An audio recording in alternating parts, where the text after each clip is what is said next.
Baik, Assalamualaikum warahmatullahi wabarakatuh.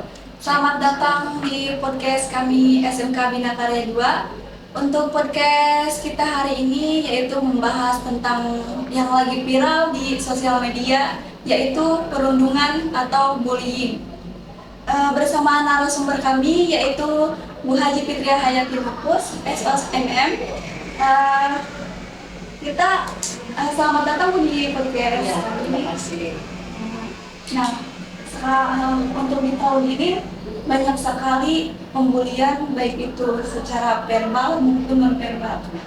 Ini pembulian ini dari berbagai tingkatan, yaitu untuk sekarang aja dari masih SMP, SMK maupun SD itu anak-anak sering melakukan pembulian tersebut. Nah, menurut Ibu apa yang dimaksud dengan bullying itu? Ya, bullying itu kalau dalam bahasa Indonesia itu adalah perundungan ya. Bullying atau perundungan itu merupakan tindakan kekerasan yang dilakukan secara verbal, non-verbal, fisik, psikis maupun sosial. Nah, sekarang memang lagi marak ya, ada banyaknya pembulian gitu, apalagi dengan ramenya itu tadi ya di sosial media, konten-konten yang memperlihatkan tindakan bullying. Memang itu sangat kita sebagai pendidik itu sangat prihatin, apalagi jika terjadi di dalam sekolah gitu ya, hal yang harus kita benahi bareng-bareng.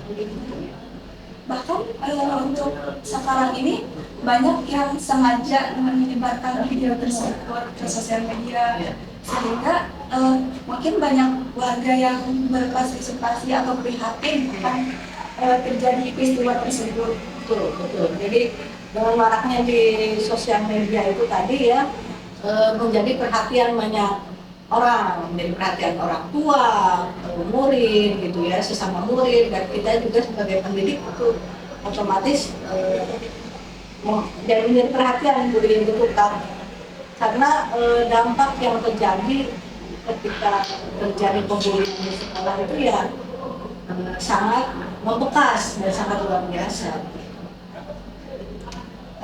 Ada sih ciri-ciri dari perundungan bullying tersebut? Jadi bullying itu bisa dikatakan sebagai bullying atau perundungan ketika ada memenuhi 3 indikator. Pertama itu indikatornya dilakukan dengan sengaja untuk merendahkan harga diri orang lain atau kelompok lain.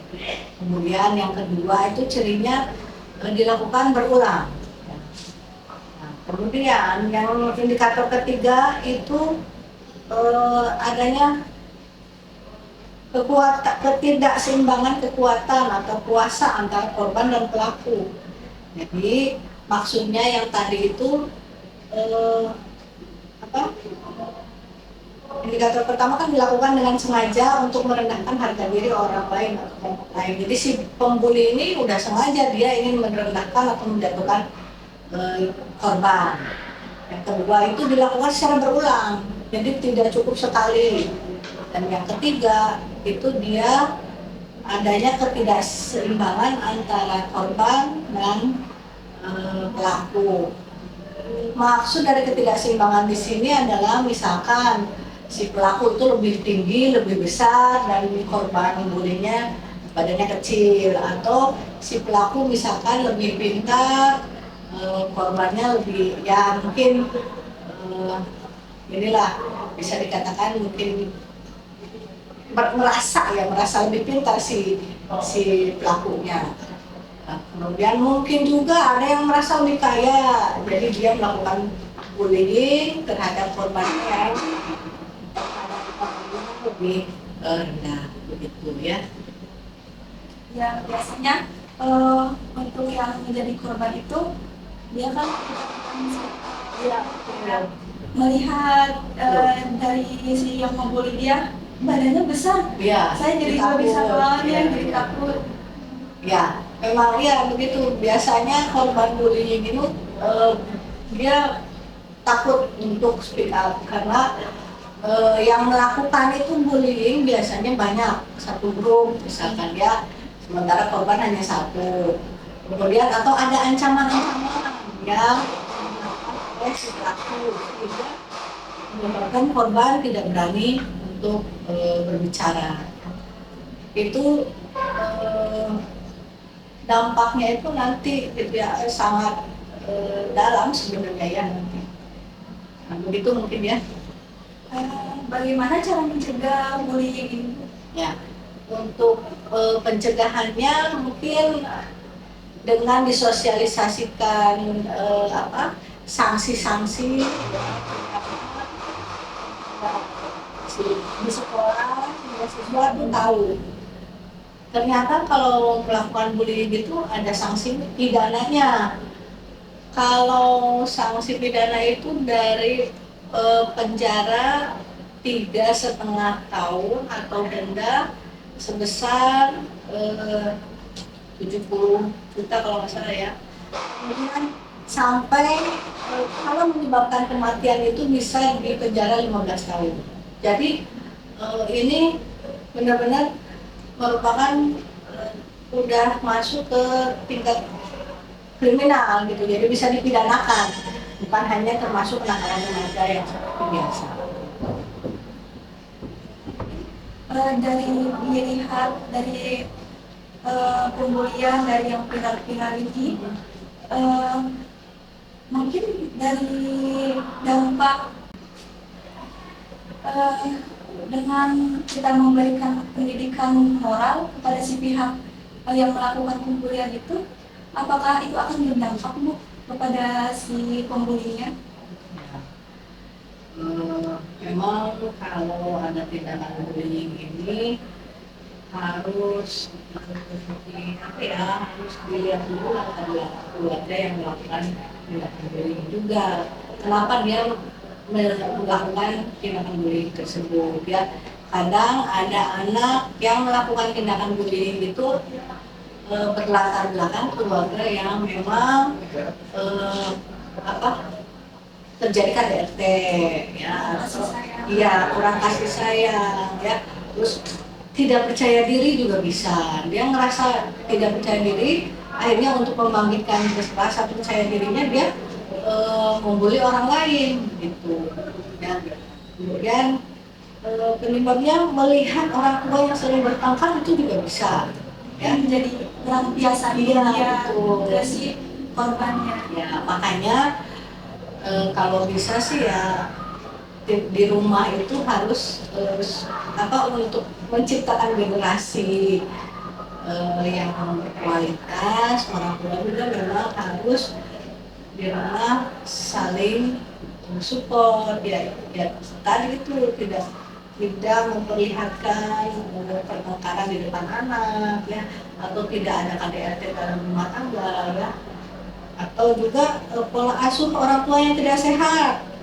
Contohnya gimana, yang terlalu membebaskan anak pengen apa dikasih, nah itu juga tidak sehat. Itu juga terlalu, atau sebaliknya malah terlalu keras, terlalu disiplin ya, terlalu ini, itu juga bisa menyebabkan anak menjadi seorang pembuli. terlalu bebas, mungkin pasti mereka berpikiran aku nggak dilarang, jadi aku bebas mau ngapain aja. Iya, karena mungkin dia udah nanti ada ibu orang tua saya yang bakal bantuin saya, jadi dia tidak tergantungan. Betul.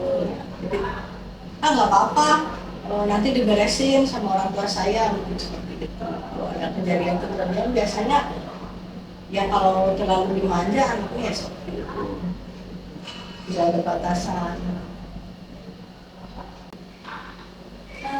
Bagaimana sih Bu dampak dari korban dari si pembulian ini?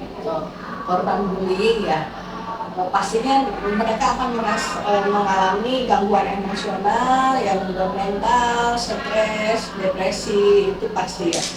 Terus hilangnya kepercayaan diri gitu, karena mereka juga mungkin takut ya kalau mau melapor atau apa, karena kan kalau pembulian itu dia berulang. Nah, sementara dia tidak ada tempat untuk melapor atau bercerita, akhirnya dia takut, merasa tidak aman, ya kemudian mencari pelarian. Nah, parahnya kalau misalkan atau bahayanya ketika siswa korban bullying ini merasa dia tidak punya siapa-siapa, stres, depresi, merasa tidak dihargai, merasa rendah diri, akhirnya banyak kejadian yang bunuh diri. Itu dampak yang sangat sangat merugikan dari bullying. Belum lagi itu luka batin ya, luka mental itu akan dibawa sampai bertahun-tahun berikutnya. Sedih lah ya.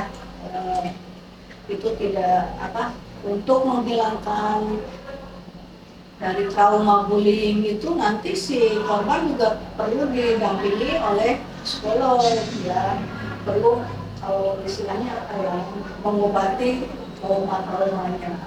Sedikit mental itu obatnya nggak mudah. Iya betul, dan lama prosesnya.